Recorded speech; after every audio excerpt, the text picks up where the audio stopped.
Nobody prepares you for this part of immigration. Yes, they tell you about all the paperwork, the hustle, and the bustle of adjusting in the US. They tell you about how to socialize and network and meet people. But nobody tells you that one day you're going to be in a room full of people. And then when you open your mouth to speak, you suddenly feel like the most foreign person alive. And today I want to talk about it. Hi, my name is Tega, and on this channel I talk about my immigrant life, love, money, and whatever else I feel like talking about because it is my channel. A client saying, I don't understand what you just said. I feel like it made me shrink a bit. And slowly, without even realizing it, I began to rehearse my sentences in my head.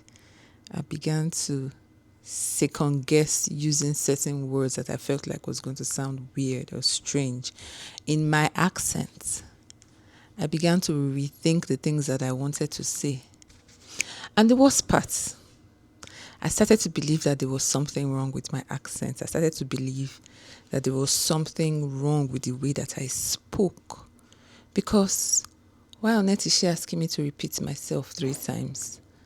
And why is she saying she can't understand what I'm saying?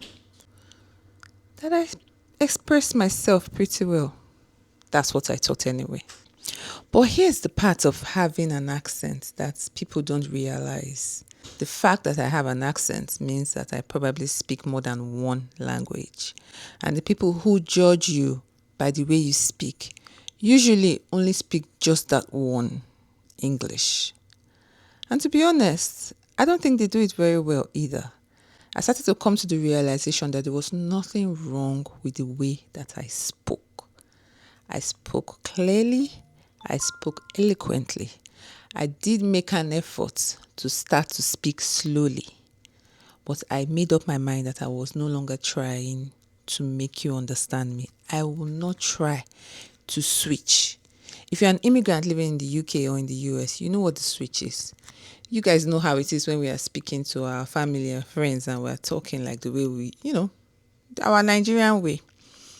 But all of a sudden, you're talking to an American and you feel like you need to change. I made up my mind that I was not going to do that anymore. And when I decided was when I heard myself saying water.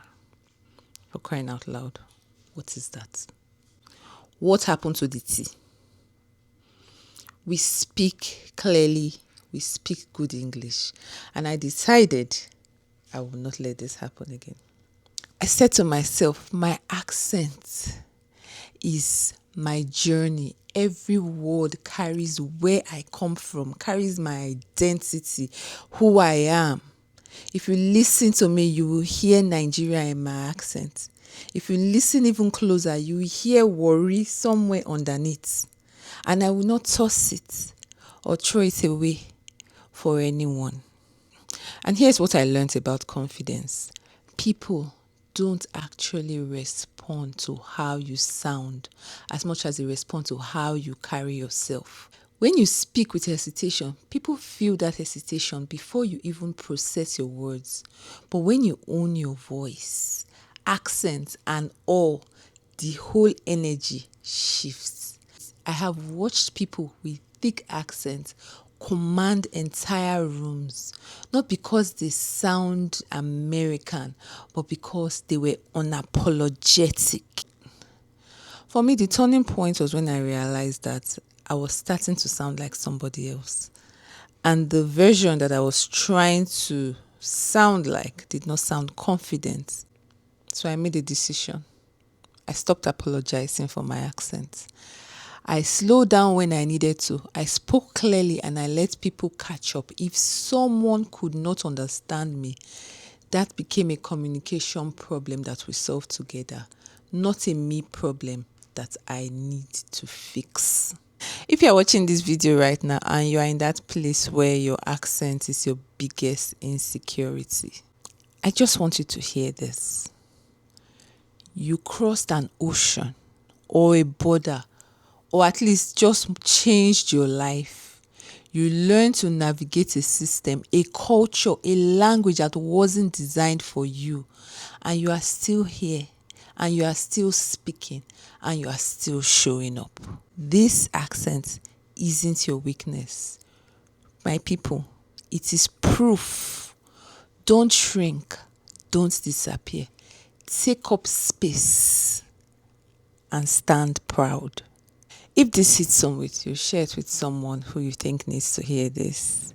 And if you haven't liked, like, subscribe, and I'll see you again in my next one.